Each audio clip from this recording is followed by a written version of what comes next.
Un petit bidon, mon pépère. Christopher Froome à pied. Mais quelle image du tour. On n'a jamais vu ça. Aïe, aïe, aïe, attention, Philippe, ne le pas rafler. Allez, mon grand. T'es grand aujourd'hui. T'es grand. Chapeau. Eh bien, bonjour à toutes et à tous et bienvenue dans Chasse Patate, le podcast qui décrypte l'actualité cycliste. On se retrouve aujourd'hui pour évoquer la situation actuelle et le futur du cyclisme féminin. Il y a pas mal de choses à ce propos qui se sont déroulées ces dernières semaines avec la publication du calendrier World Tour qui devrait commencer le 1er août avec les Strade Bianche, mais aussi des courses qui ont été créées comme Paris-Roubaix pour les dames, avec également une situation qui est un petit peu atypique, mais ça c'est le cas un petit peu partout évidemment. Et pour en parler de cette situation du cyclisme féminin dans sa globalité, on accueille avec grand plaisir Catherine Marsal, championne du monde 1990 et ancienne directeur sportif d'équipe professionnelle. Bonjour et bienvenue dans Chasse Patate, Catherine. Bonjour. Et je suis également avec Johan qui fait son retour sur Chasse Patate. Salut Johan. Salut Mathieu. Salut Catherine. Salut Johan. Et bien voilà, vous savez tout. Tout le monde est prêt. Attention au départ. Chasse Patate, c'est parti.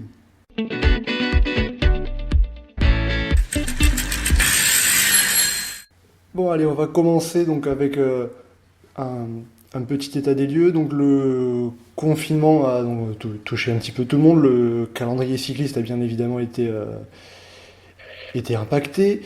Catherine, déjà pour savoir, toi, comment s'est passé le confinement pour toi? Comment ça va? Confinement, il s'est passé très bien. Moi, je me suis découvert une passion après le vélo, c'est de construire de faire de la charpenterie, quoi, de construire des trucs. Donc, en l'espace de 2 mois, j'ai construit des trucs infernales, quoi. Un abri pour le bois, un abri pour les outils, un abri pour...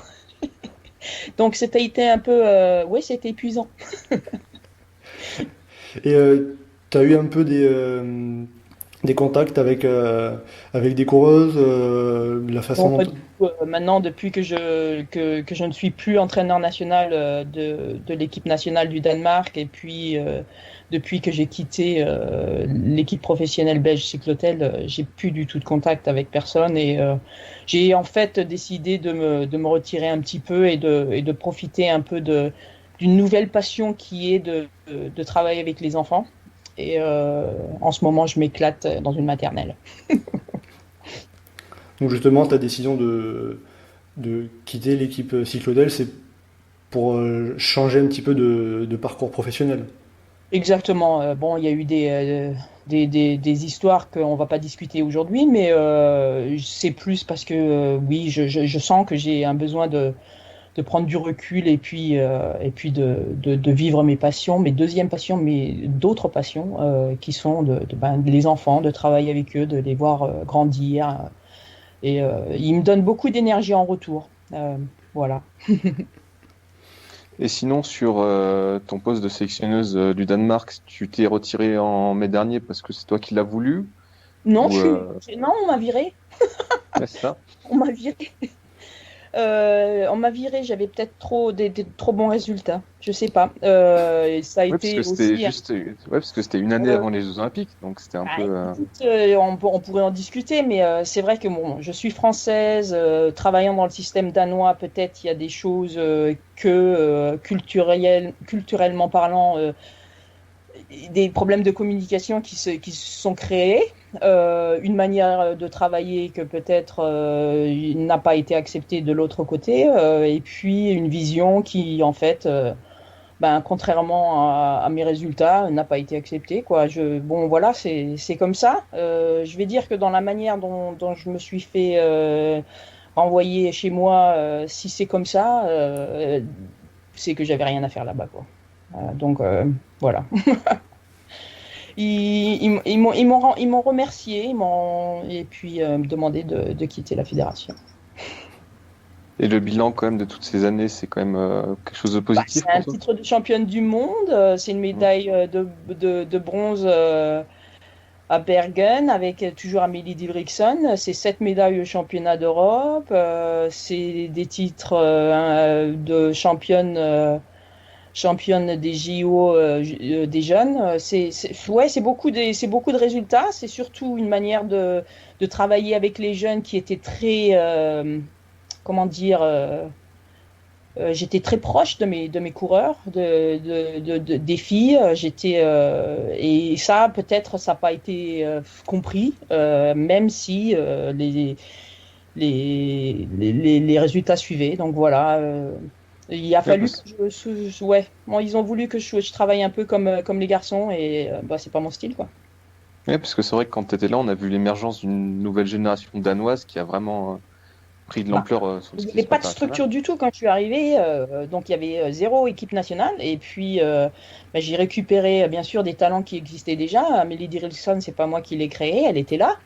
Mais par contre, il fallait aussi les guider et puis leur faire comprendre que une équipe nationale, c'est pas une équipe professionnelle. Donc il faut aussi travailler avec des coureurs de différents groupes sportifs et puis les faire réunir sur un championnat du monde avec des maillots, un maillot identique et essayer de créer cet esprit groupe. Et puis c'était pas gagné, hein. C'était des filles qui avaient jamais couru au niveau international avant. Donc j'ai été très fière de ce que j'ai pu apporter au cyclisme danois et je leur souhaite bonne chance. Mais voilà quoi, c'est une aventure qui se termine et puis avec bien sûr beaucoup d'amertume de mon côté parce que je pense que mon travail n'était pas fini. Et puis voilà quoi, c'est des décisions politiques qui sont prises des fois et puis voilà, c'est comme ça, hein. C'est pas la fin du monde non plus, hein. Et donc là, avec ton départ de l'équipe Cyclotel, tu penses arrêter le monde du cyclisme ou tu gardes ça un petit peu dans un coin de ta tête, Là, hein? pour le moment, dans mon cœur, j'ai arrêté. Ouais. J'arrête. Je continue mon aventure avec les jeunes, avec les enfants.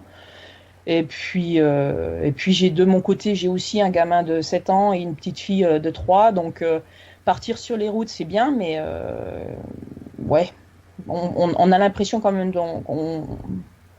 on manque des bons moments de leur vie, quoi. Donc quand on part 100 jours par an sur la route, quoi. Donc c'est un choix que j'ai fait maintenant et puis on verra ce que ça m'apportera dans 5 ans ou plus. Et du coup, après, justement, tu as pu voir maintenant un peu d'extérieur l'évolution qu'il y aurait pu y avoir cette année. Pour revenir à ce qui a été annoncé dernièrement, il y a la création de Paris-Roubaix féminin. Enfin, Ouais. on a envie de dire. Parce que... Oui, enfin, parce que à mon époque, je dirais, à mon époque, dans les vieux temps, on le demandait déjà. Je me souviens d'avoir déjà aussi avoir eu ce dialogue avec Asso et puis de demander un Paris-Roubaix. On parle dans les fins des années 90, donc 20 ans plus tard, finalement, on y arrive.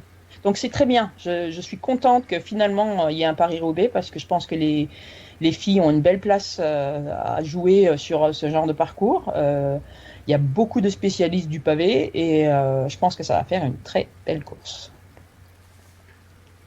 C'est vrai que oui, justement, donc le Paris-Roubaix donc, féminin qui se déroulera donc le dimanche 25 octobre, quelques heures avant la course homme, avec un créneau qui a été libéré puisque la course junior ne sera pas disputée cette année en octobre. Donc après, la question c'est est-ce que ça pourra quand même tenir l'an prochain avec avec l'épreuve junior Mais je pense qu'ils peuvent combiner. Enfin, Asso, ils sont capables de tout, donc ils peuvent aussi intégrer les juniors le jour avant. Enfin, il y a plein de choses qui sont faisables si on le désire. Donc je pense que c'est pas soit les juniors soit les filles. Je pense que tout le monde devrait faire partie de la fête. Et puis cette course, c'est quand même un monument du patrimoine français presque. Et voilà quoi. Je pense que les femmes ont leur place. C'est vrai que l'exemple, ça peut être un peu, je crois que c'est Ganvevelgem qui a 7 courses au total avec la course élite homme, la course élite dame, les juniors, les espoirs, etc. Donc il y a possibilité d'organiser plusieurs événements. Et d'ailleurs, quand tu vas sur des courses comme ça, Ganvevelgem, où tu vois toutes ces catégories presque sur le même parcours, partant à 20 minutes d'intervalle, et puis ça se croise presque. Mais c'est délire, hein, comment qu'ils font, hein, comment qu'ils organisent ça. Mais Mais c'est faisable, c'est faisable. Ça prend beaucoup. C'est clair que ça prend le double de commissaires, le double de staff. Mais c'est la fête du vélo. Quand on va à Game Level Game, on se dit mais punaise, c'est génial quoi. Il y a toutes les catégories, tout le monde est intégré et c'est fabuleux. C'est sûr que là aussi l'avantage c'est qu'on voit passer beaucoup plus de coureurs, même si c'est une course en ligne. Ouais, c'est clair. Ouais. Alors après aussi une des infos un petit peu qui sont passées ces dernières semaines, c'est que Amaury Sport Organisation réfléchirait à mettre en place un Tour de France féminin d'ici 2022. Ça aussi, ça serait une bonne nouvelle. Et ça serait pendant les hommes ou à une date séparée? Pour l'instant, il n'y a pas de... Pour l'instant, ils annoncent plutôt une date séparée. Ils n'annoncent pas pour même temps moi, je pense la course. Que ça soit une date séparée parce que le Tour de France masculin est tellement énorme au niveau médiatique et au niveau populaire que je suis pas sûr qu'on pourrait partager dans ce sens-là le bout du gâteau. Mais par contre, un Tour de France comme il y avait à l'époque le Tour de la Communauté Européenne, c'était pour nous notre Tour de France et ça n'a même pas besoin d'être sur le même parcours. Mais si c'est la dénomination Asso Tour de France ou Tour de la Communauté Européenne qui est vraiment le focus sur les femmes, je pense que là ça peut apporter énormément de points positifs pour le cyclisme féminin.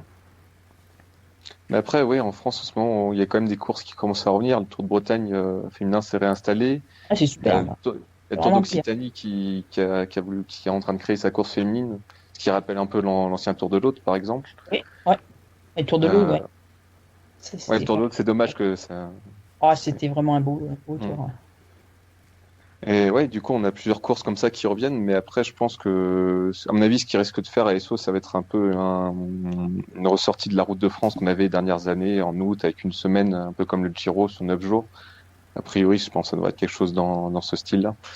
Non, mais on n'a pas besoin de faire plus long. Je veux dire, le Tour de France, je veux dire, on va pas recréer copy-paste ce qu'il y a le Tour de France masculin et puis 3 semaines de course pour les filles. Je veux dire, on n'a pas besoin de faire exactement pareil. Il faut juste que ça soit intégré, que les filles ont aussi leur place dans le cyclisme et elles font aussi des belles courses et qu'on apprécie les deux à juste valeur, quoi.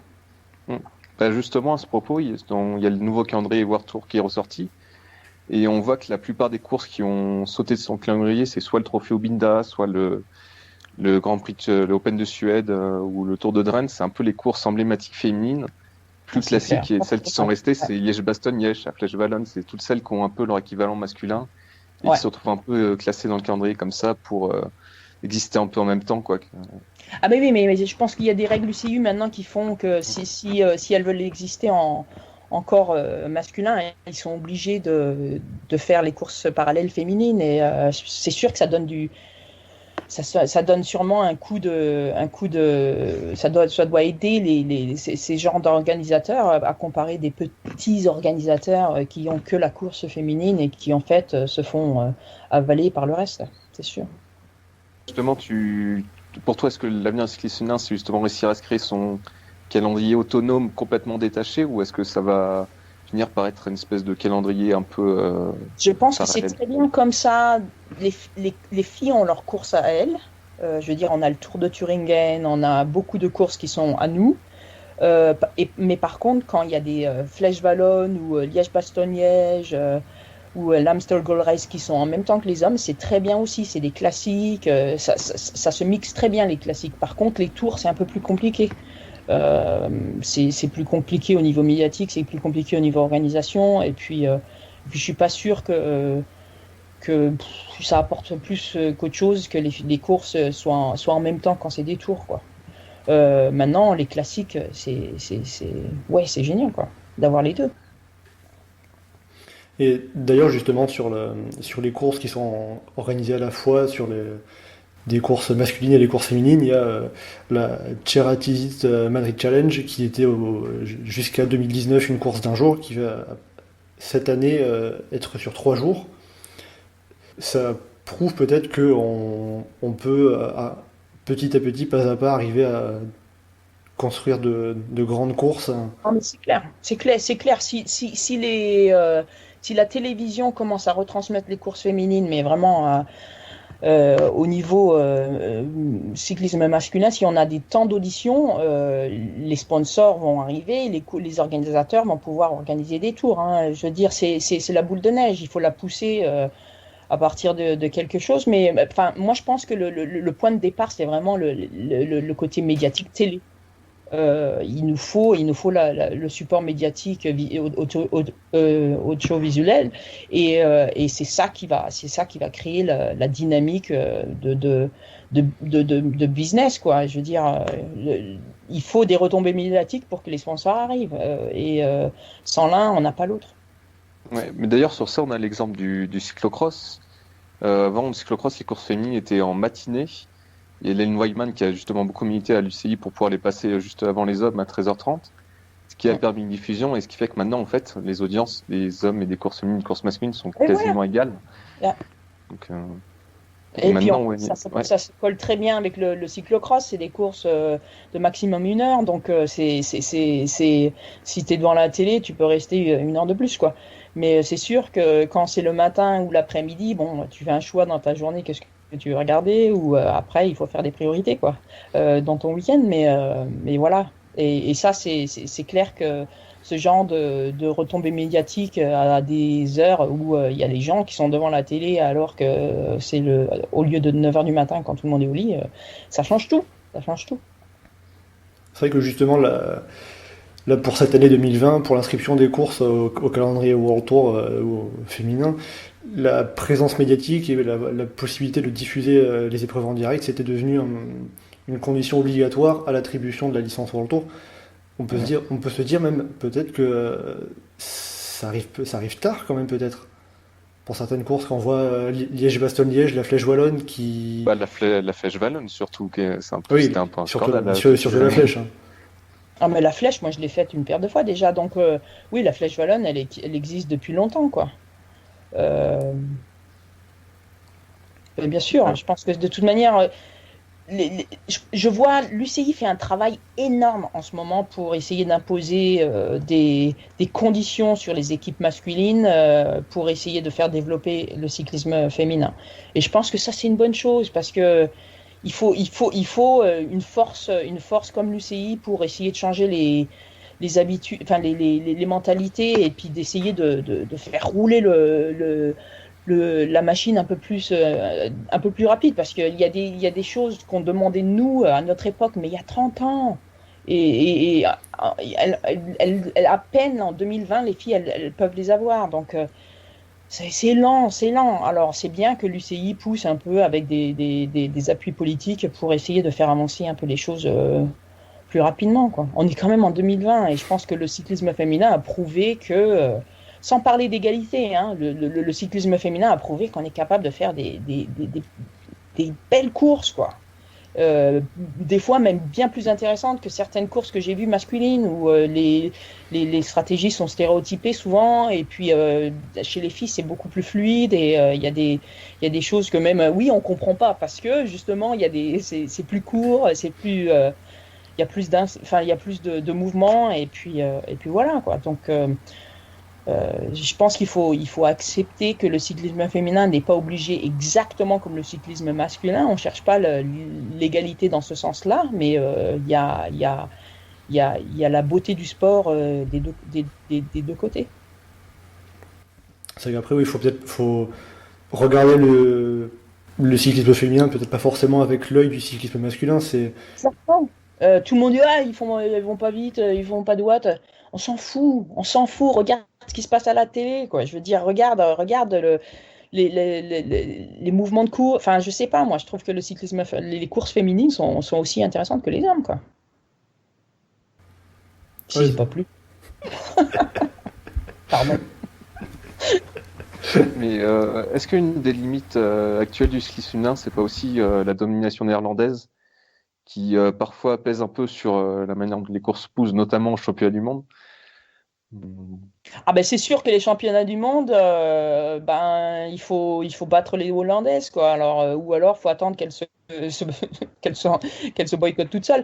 Mais c'est sûr que pour les championnats du monde, quand les Hollandaises ramènent 8 filles et que les 8 peuvent être championnes du monde, c'est compliqué. C'est compliqué.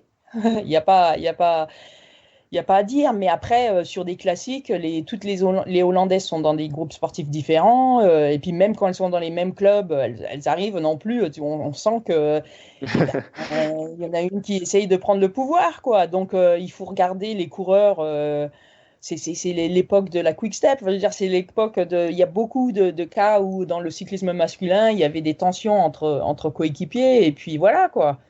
Mais oui, c'est vrai qu'au championnat du monde, il y a les Hollandaises, les Italiennes, et puis après, il y a le reste du monde, quoi. Mais on désespère pas, on désespère pas.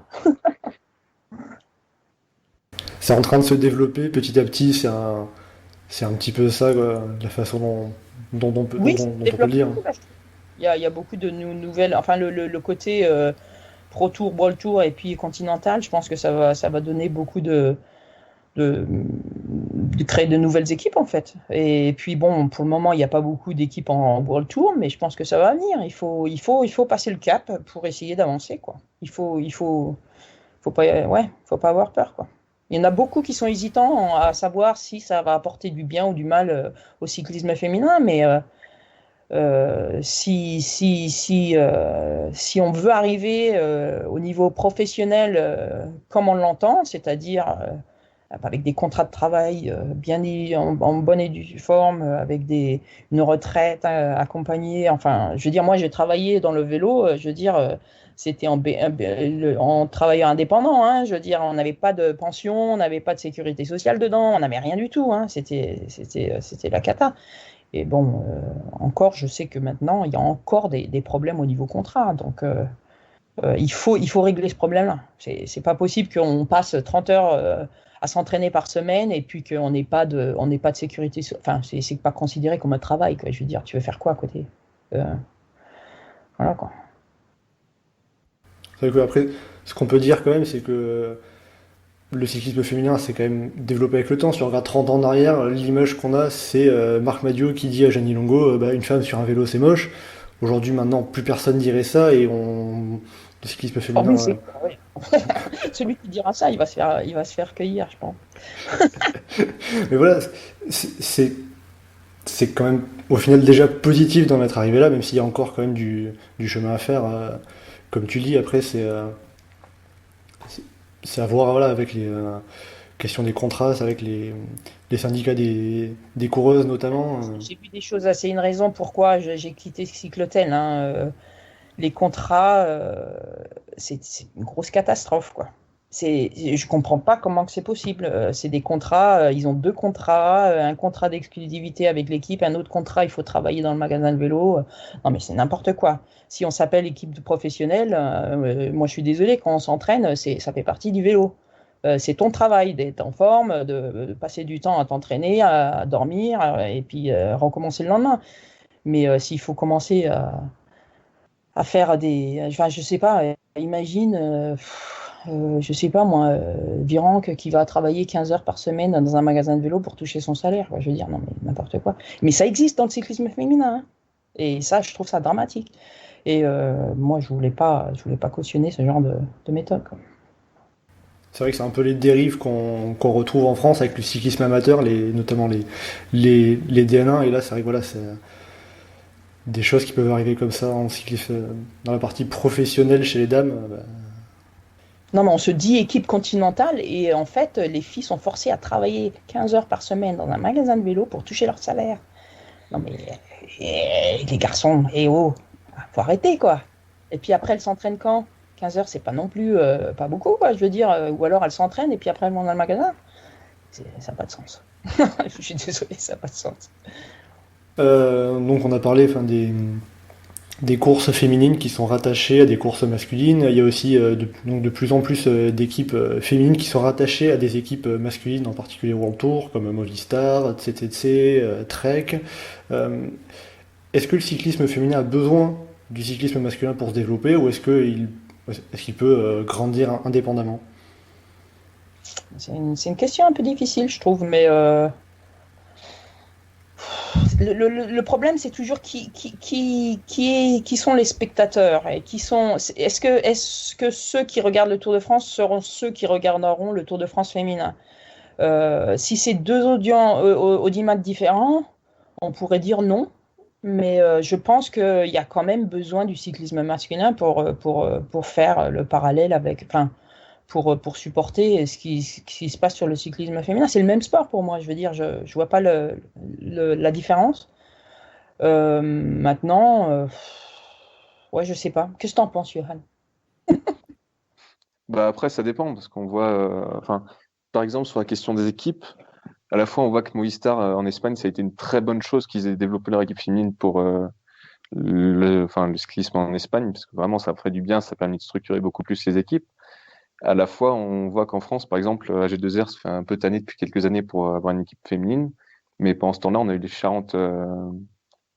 l'équipe de Charente qui est passée pro, et on a Arkea qui a fait passer son équipe féminine. Donc, ça dépend de comment on a besoin des choses. La FDJ, par exemple, elle a apporté des sous, ça a permis que maintenant l'équipe féminine soit en World Tour, mais Charente Futuroscope, ils existaient déjà avant. Donc, je pense que c'est bien si ça pousse un projet qui est un peu déjà existant, mais c'est pas forcément qui peut être première. Ça me permet d'avoir des points de repère, surtout. Ouais. Bon, c'est sûr, ouais, on a Trek Segafredo, on a quelques équipes qui ont vraiment qui ont compris que ça marche de pair, le cyclisme féminin et le cyclisme masculin.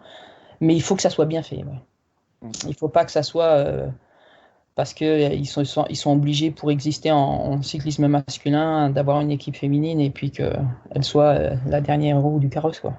Il faut que ça soit bien fait. Je pense que l'exemple, c'est Gaffredo. Ils ont tout compris, quoi. Ouais, c'est vrai qu'ils ont sorti vraiment une belle équipe, beau matos. Ils ont vraiment travaillé le marketing. Ils ont fait des maillots spécifiques. C'est vraiment. Même.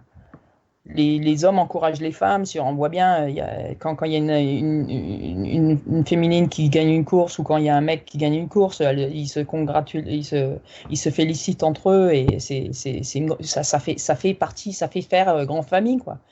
Et ça c'est un gros plus pour le développement du cyclisme féminin.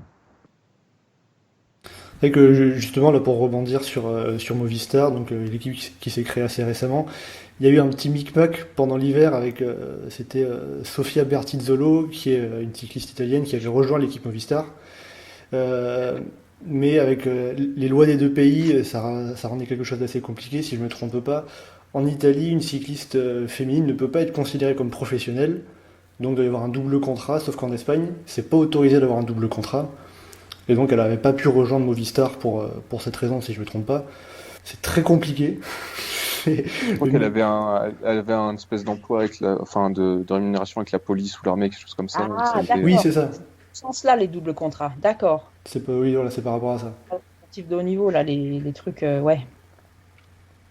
Voilà. Ah oui, donc elle était employée déjà ailleurs. C'est un petit peu comme ce qu'on a en France avec tous ces sports qu'on dit sports olympiques, avec par exemple les biathlètes qui vont être salariés, qui vont avoir un contrat à la gendarmerie, à l'armée par exemple, mais qui sont biathlètes à plein temps. Ouais. Voilà, c'est pour leur rapporter de l'argent. C'était par rapport à ça, t'as raison, Johan. Ouais. Ouais, donc c'est bénéfices non commerciaux, quoi. Mais c'est là qu'on voit qu'il y a encore du travail. Je veux dire, on parle de contrats en bonne et due forme, avec une retraite, la sécurité sociale, des contrats de travail. Mais combien d'équipes en font des contrats comme ça? Bah d'ailleurs, ça avait été une des grosses raisons la réticence de beaucoup d'équipes dernièrement pour rejoindre le World Tour, de devoir faire des vrais contrats avec salaire, tout ça. Mais les gars, putain, tu vois, c'est là que tu te dis, mais les filles, elles s'entraînent autant que les mecs, quoi. Mais on est pro jusqu'à l'appellation, mais après dans les statuts, il y a un gros manque à gagner, quoi. Je veux dire, on peut pas, je vois pas comment une cycliste professionnelle peut s'entraîner 30 heures par semaine et puis pas être considérée dans les statuts comme professionnelle, que c'est son métier. Mais oui, il y a des charges sociales pour l'employeur, c'est plus cher, ça coûte plus cher, un coureur coûte plus cher. D'accord, Mais si on veut si on veut créer le vrai cyclisme professionnel, il va falloir passer par là. Hein. Donc maintenant, là, pour voir un petit peu, avoir un point de vue un peu plus global, quel regard tu portes sur le cyclisme féminin français? On a parlé des équipes avec FDJ Nouvelle-Aquitaine, mais aussi Charente-Maritime et Arkea, qui sont les trois équipes professionnelles françaises.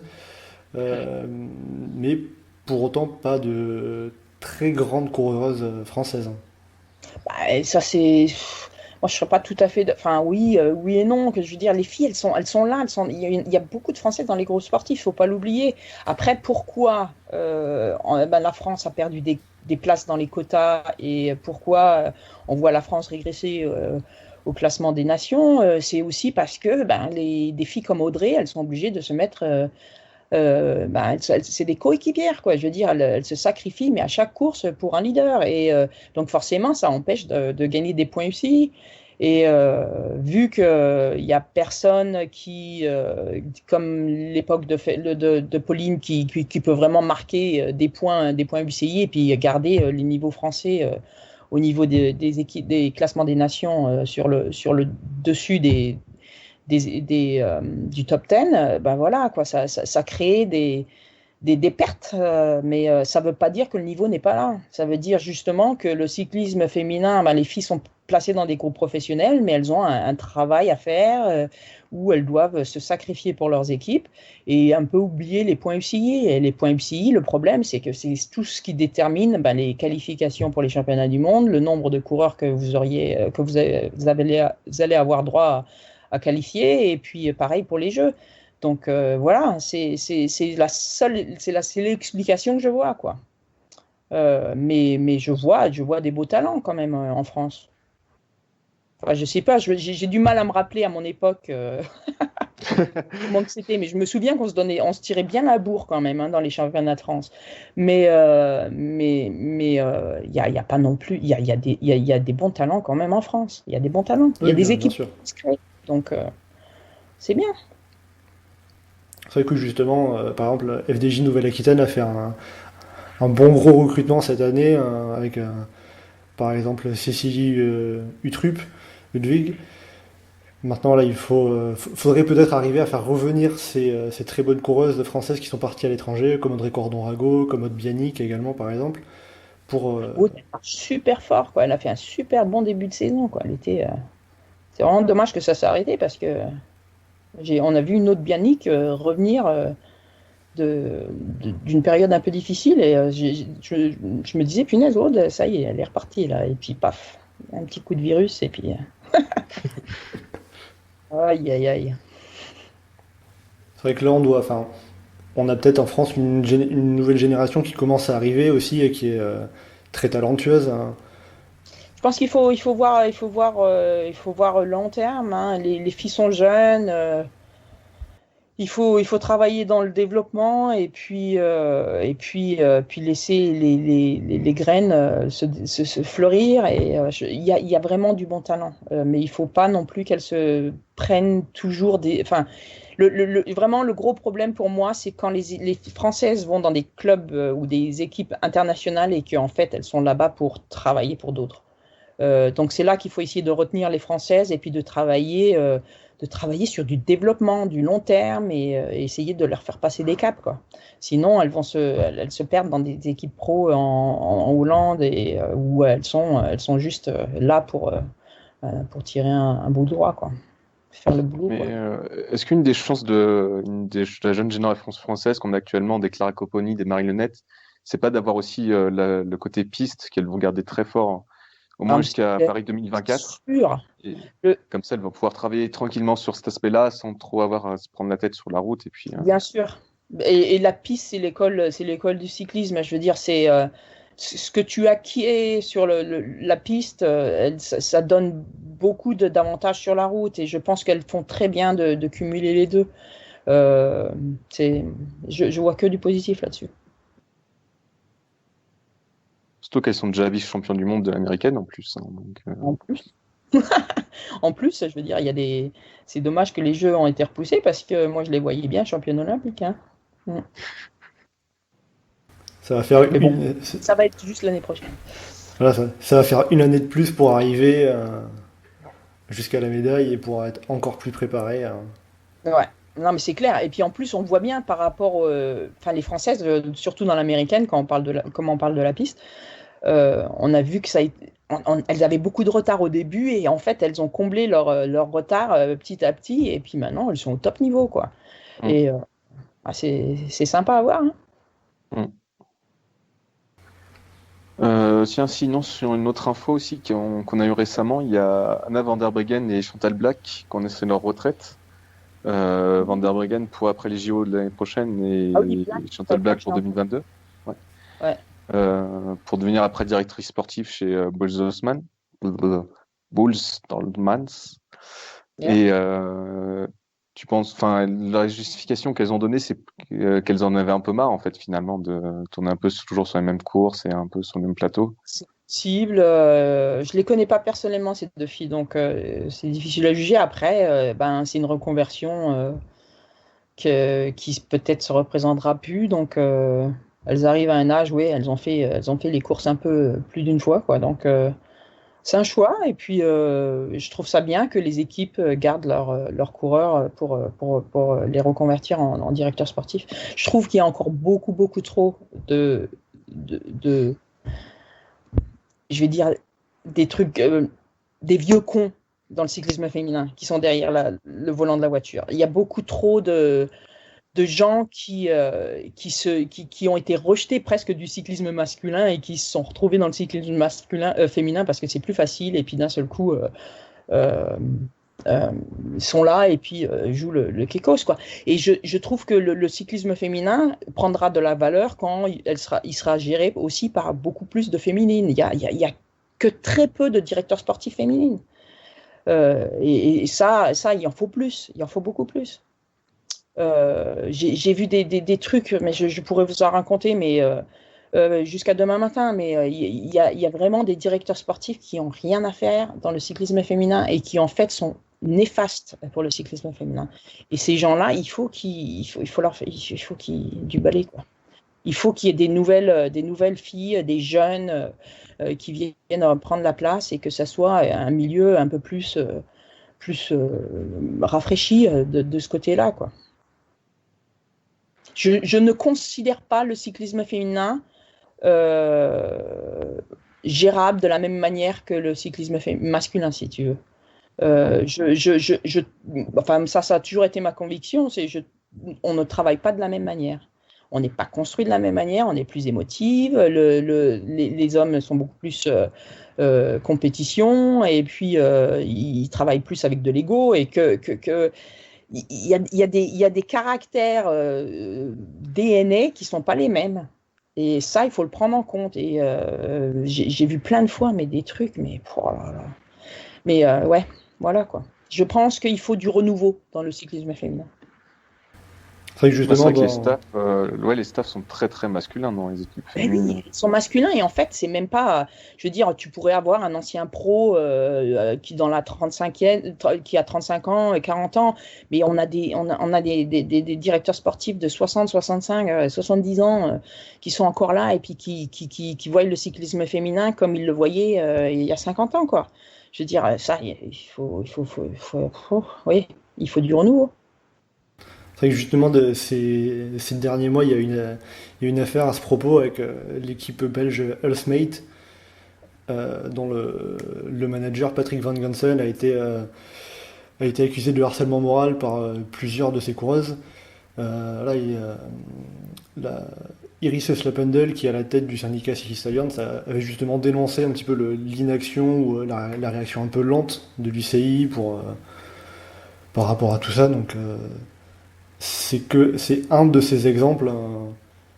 Non, mais alors après, je sais pas s'il y a harcèlement, mais bien sûr, quand il y a des directeurs sportifs qui vont dire t'es trop grosse, il faut que tu perdes 10 kilos, t'avances pas, ton gros cul. Tu dis ça à un mec, le mec, ça va rien lui faire. Hein. Le mec, il va prendre ça, il va dire ouais, je vais perdre du poids. Tu dis ça à une fille, mais voilà, t'as un cas d'harcèlement. Je veux dire, parce qu'on ne parle pas de la même manière à une femme comme on parle à un homme. Je veux dire, même à un homme, c'est pas, je le conçois pas qu'on lui dise t'es trop gros, t'as un trop gros cul. Mais chez les filles, je veux dire, tu ne peux pas en 2020 parler à des femmes de cette manière. Point. Je veux dire, c'est tout, quoi. Je veux dire, sinon, ben voilà, quoi. On arrive sur des cas mais il y a des directeurs sportifs ici, c'est incroyable ce qu'ils disent aux filles. Hein. Je vous promets. Hein. Après, on se demande pourquoi il y a des anorexiques et puis des filles qui sont en dépression. Hein. Mais c'est sûrement pareil chez les hommes. Hein. Je sais pas, mais c'est plus intégré, accepté, qu'il y ait cette manière de travailler, que chez les filles, ça passe pas. Surtout que la physiologie féminine, c'est pas exactement la même. Il y a la taux de masse graisseuse qui est souvent plus haut. Il faut arrêter. Il faut arrêter de montrer, tu vois, alors j'ai eu des lectures au niveau de la Fédé danoise, par exemple, où ils montraient Rasmussen, quand il était tout maigre, tout gragelé, là, mais ils disent un cycliste, ça ressemble à ça. Et ils montrent... Non, arrêtez les gars, stop, arrêtez. Tu te dis, mais ils sont fous, il ne faut pas dire ça. Et un cycliste, ça ressemble à ça. Non, arrêtez. On n'est plus là. Et donc voilà, il faut arrêter de... Il faut évoluer un peu, hein. Et puis on voit bien, je veux dire, même les Hollandaises, je veux dire, elles sont plus, on n'est plus à la génération des années 90 où on était toutes anorexiques parce qu'on nous disait il faut être maigre comme les mecs, quoi. Les filles, les Hollandaises, elles sont pas, elles ont encore leur masse graisseuse, elles ressemblent à elles ont encore des formes, je veux dire, à mon époque, Léontine Van Marsal, on faisait 47 kilos tout mouillé. Maintenant, ça n'existe plus, ça n'existe plus. Les filles ont intégré les équipes sportives on est différents sur la DNA. On n'est pas pareil. Les hommes et les femmes, on n'est pas pareil. Alors oui, ça peut influencer sur on grimpe moins vite, on a moins de watts, mais ça aussi c'est la DNA. On n'est pas construit de la même manière. Il faut arrêter de comparer les statistiques, quoi. Il faut intégrer le sport féminin comme le sport masculin et puis apprécier la beauté du sport, quoi. Enfin, c'est ma théorie, quoi. Faut vraiment suivre le cyclisme féminin et les prendre ces sportives comme elles sont et pas vouloir en faire une copie des hommes, ce serait inadapté. Le copy-paste est très mauvais, très néfaste pour le cyclisme féminin. Déjà de manière générale, vouloir appliquer une théorie qui marche sur un coureur à un autre coureur, même sur deux hommes, ça marche pas forcément. Alors mais moi, mon approche, elle était holistique. Je m'intégrais. Oui. J'essayais de voir la personne, de prendre, de voir quel est l'environnement dans lequel cette personne s'entraîne, vit, mange, dort. Est-ce qu'elle a des conflits avec son mari? Je veux dire, il faut regarder la personne en un tout et essayer de comprendre quels sont les facteurs stress sur cette personne et essayer d'éliminer le plus possible pour essayer d'avoir une performance qui est plus optimale voilà quoi, et d'arrêter de dire oui, si tu le veux tu le peux. Et si tu le veux tu le peux, oui, si tu le veux tu le peux, mais c'est pas si simple que ça. Il y a des choses, il y a des facteurs dans la vie qui sont à prendre et à considérer et peut-être qu'il y a des choses qui sont pas on peut pas corriger. Donc voilà, il faut essayer de prendre du recul et puis mais je pense que maintenant même chez les hommes c'est c'est très très pointu. Je veux dire chez les femmes aussi, il y a beaucoup de staff qui s'occupent de tous ces facteurs-là dans leur préparation et je pense que ça a énormément évolué de ce côté-là pour les équipes professionnelles. Après, il y a d'autres équipes, celles qui sont là, mais qui en fait, je ne vais pas citer de nom, mais où tu te dis, oh là là, la cata quoi. Et c'est là qu'il faut essayer de bouger tout ça et puis oui, on va perdre des équipes. Peut-être, Mais ces équipes-là, peut-être, il faut peut-être qu'elles redescendent dans des niveaux clubs, quoi. Au lieu de vouloir forcément aller dans du continental et puis en fait desservir le cyclisme féminin professionnel. D'une certaine manière, il vaut mieux progresser moins nombreux, mais de manière plus qualitative, plutôt que vouloir faire progresser avec tout le monde, mais avec une bonne partie gangrénée. Exactement. Là, on voit, il y a, je sais pas, 40 équipes UCI, mais si on gratte un peu, ça sert à rien d'en avoir 40, quoi. Hein. On pourrait en avoir 20 qui fait vraiment, qui suit enfin, une bonne ligne de conduite, et puis voilà. Ouais. Le nombre ne fait pas la force, hein, de ce côté-là. Voilà. C'est pour ça aussi qu'il n'y a pas autant d'équipes au retour que chez les hommes. C'est pas nécessaire en soi. Ah, moi, je veux dire, soit. Chaque chose en son temps. Et puis, une fois de plus, le cyclisme masculin a une histoire beaucoup plus longue que le cyclisme féminin. Donc voilà, il faut accepter ça, et puis c'est tout. Ça va venir. Et bien voilà, on arrive donc à la fin de cet épisode de Chasse Patate sur le cyclisme féminin. On l'a abordé en long, en large et en travers avec Catherine Marsal. Catherine, merci beaucoup d'avoir été avec nous aujourd'hui. Voilà. Johan, merci à toi d'avoir été présent également. Merci à vous deux, c'était un plaisir. Et bien voilà, donc on se retrouve pour un prochain épisode de Chasse Patate d'ici 2 semaines. Et d'ici là, comme d'habitude, vous pouvez nous retrouver sur le site et le forum du groupe Eto, legroupeeto.fr, ainsi que sur les réseaux sociaux, Facebook, Twitter et Instagram. N'hésitez pas à commenter, liker et partager ce podcast. A bientôt sur Chasse Patate.